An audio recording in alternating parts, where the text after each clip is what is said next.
Alrighty, welcome to chapter 12, where we're going to talk about product and promotion and creating and communicating that value that we have to offer.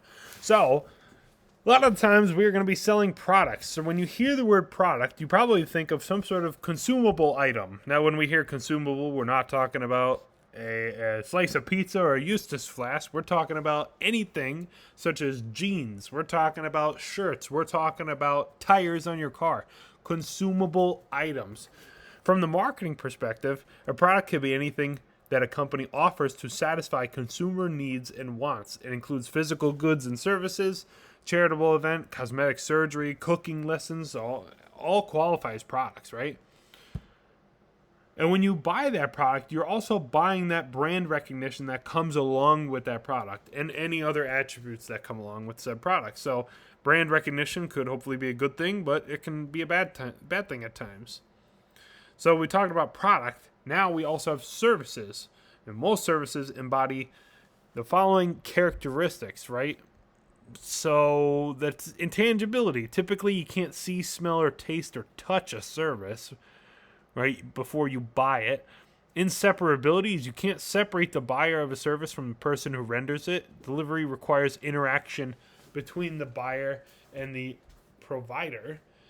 You have variability, the idea that your service can vary from one time of day to another, like a massage therapist, or perishability, how frequently your product will expire. Now we're comparing goods and services. So a question I would ask you, is a restaurant meal a good, or is a meal at a restaurant a service? And for that, I would say that it's both. Your food that you're being provided is a good, right? But the service of the meal being cooked for you and the service of it being brought to your table and you get the breadsticks and everything, that interaction of it being brought to you is the service that you're paying for. So it could be both.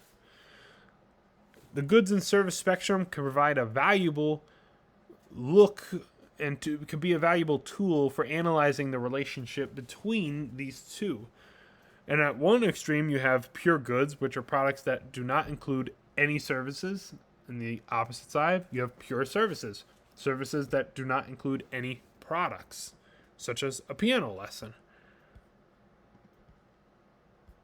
When we talk about product classification, right? So classifying products, they fall into two broad categories.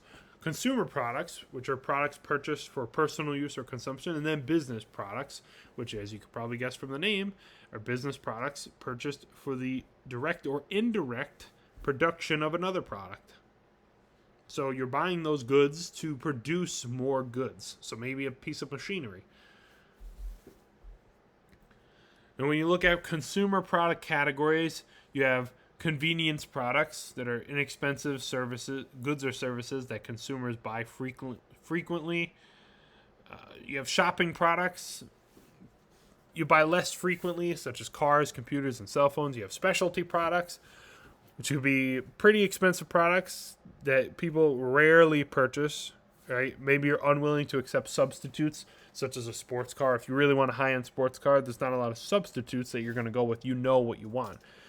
Unsought products, which are goods and services that hold little interest for consumers. Examples would be disability insurance, a prepaid burial spot, maybe even blood donation would be all unsought product in the consumer product categories. Now you have business product categories, such as installations of certain goods, capital purchases, items, services, accessory equipment, maintenance, repair, and operating products, raw materials, component parts, and processed materials, and then business services as well. So all this is why we need to start differentiating and planning our product, right? While some products have succeeded with little or no forethought, you'll dramatically boost your chances of a hit if you have some careful planning, right? So by planning ahead, you're going to benefit a lot, right?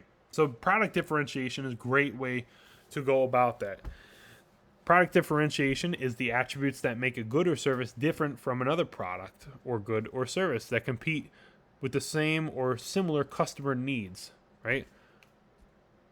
Some failed products that I wanted to mention up are vegetable jello, clear beer, cocaine energy drinks, all of them didn't really succeed too well, and you could probably guess why just by the name itself. Now you have product quality. The quality of your product, regardless of what category it falls into, you need to provide a product that is of quality, right? It needs to be some level of quality that's acceptable by people, right? If you want them to purchase your product. No one's going to buy a hunk of junk just to own that hunk of junk, right? So quality level is how well a product performs its core function. You may think that the wealthy companies only produce high quality products, but sometimes they don't, right? If you look at some failed products out there, you'll see a lot of blunders by big tech companies, right? You need to have the right level of product performance to hit your target demographic. Right? You need to know who your target demographic is, right?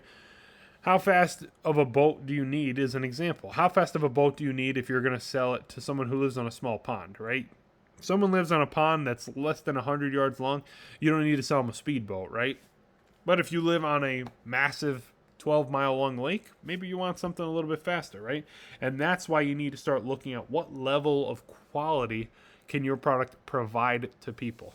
Another thing your product needs is consistency. How well your product consistently delivers the promised level of quality, right? So if you look at Tesla and their production quality, it's been all over the place from start till even today, right? It could range from super, super great and perfect to very poor at times. So when you're looking at your product, you also need to look at features and benefits, right? Which are the product features or the characteristics your product offers to people, your product has to offer. Customer benefit is the advantage that a customer gains from that specific product feature, right? So what kind of features does your product offer? What kind of features are benefiting or are your customers viewing is a benefit to them? Now, a lot of times these benefits are going to come from different types of innovation, right? So innovation typically has product life cycles, right? Which we're going to get into in just a moment. But I want to discuss 3 different types of innovation very briefly. So first you have discontinuous innovation, which are brand new ideas that radically change how people live their lives, right? Example would be a first car, the first television, the first computer. Then you have dynamically continuous innovation, which is characterized by market changes to existing products such as cell phones, digital cameras, and driverless cars. Then you have continuous innovations, which are slight modifications of an existing product. Examples would be new sizes. I have a bit of a spelling error there. New sizes, new flavors of a product, new packaging, new design, right? And now that leads to the new product development process. So typically is a standard model that we follow when we're starting to create new products or develop innovative new products, right? 6 stages we're going to run through real quick. Idea generation, so coming up with a new product. You have idea screening, start looking through and weeding out those products.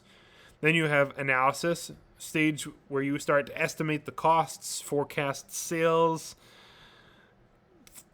develop some sort of sense of profit margins, right? And how your product will fit into that company's resources, right? So you're analyzing those alternatives. Then you're going to go to the development stage. Excuse me. The development stage, which is the process that leads to detailed descriptions of each specific product feature, right? Then you have testing, which is the stage that you're going to actually test these products or different alternatives to a product.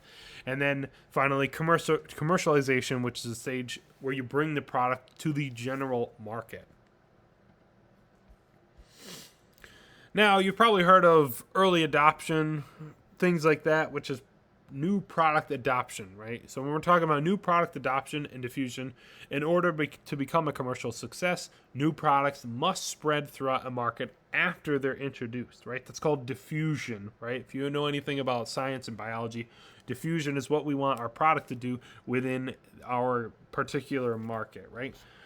So when we talk about product adoption, some people like to try new things, and some people are terrified of change. I'm someone who would consider myself somewhat of an early adopter. I try new technology for the sake of trying it.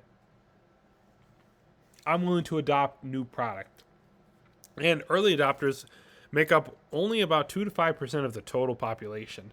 So when you have a brand new radical idea, it's a little hard to get the ball rolling, right? And that leads to product diffusion, right? So some new products diffuse into circulation more quickly than others, right? 5 characteristics affect the rate of diffusion, adoption and diffusion, which are observability, how visible is your product, right? How frequently do people see it? Trialability, is it easy for a potential consumer to sample the new product? You have complexity, can potential consumers easily understand what your product is or how it works?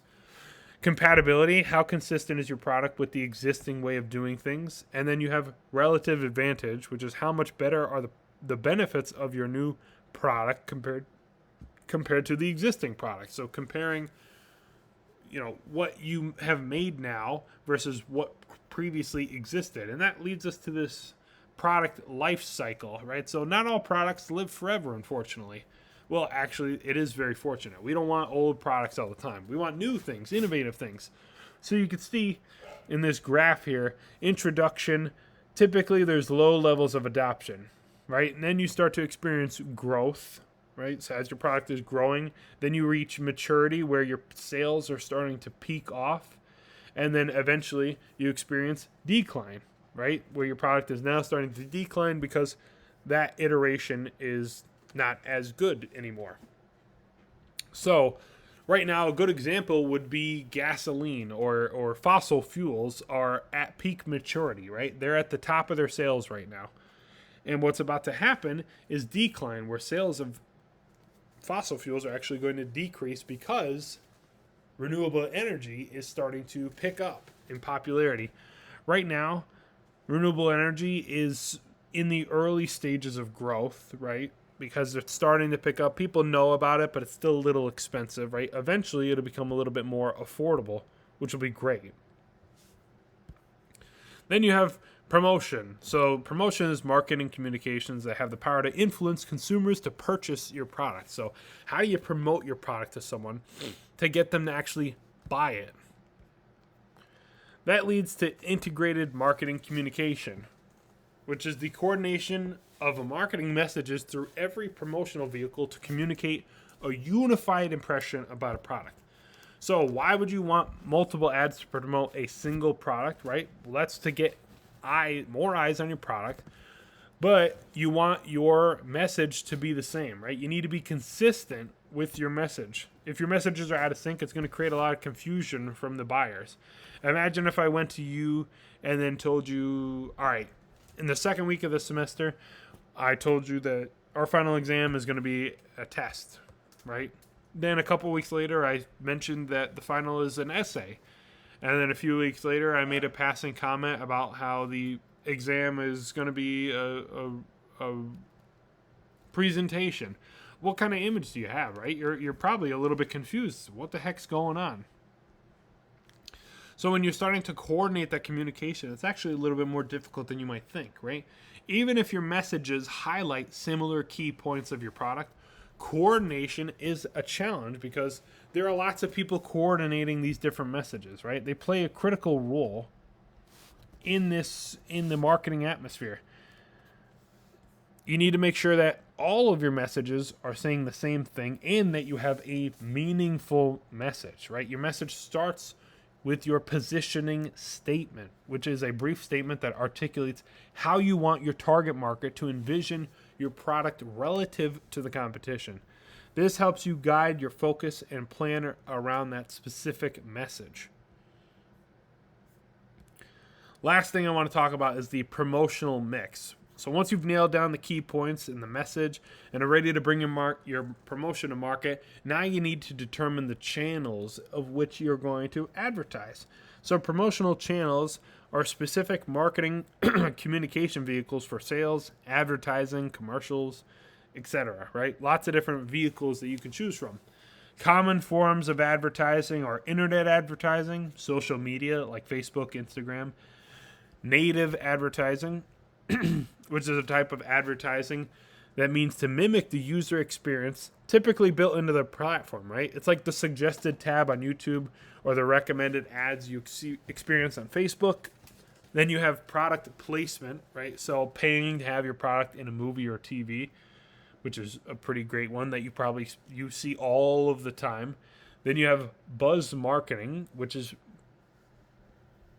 word of mouth style marketing, so having people market for you. And then finally sponsorships, which we've all heard about.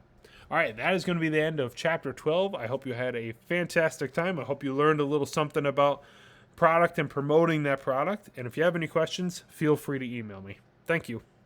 Bye.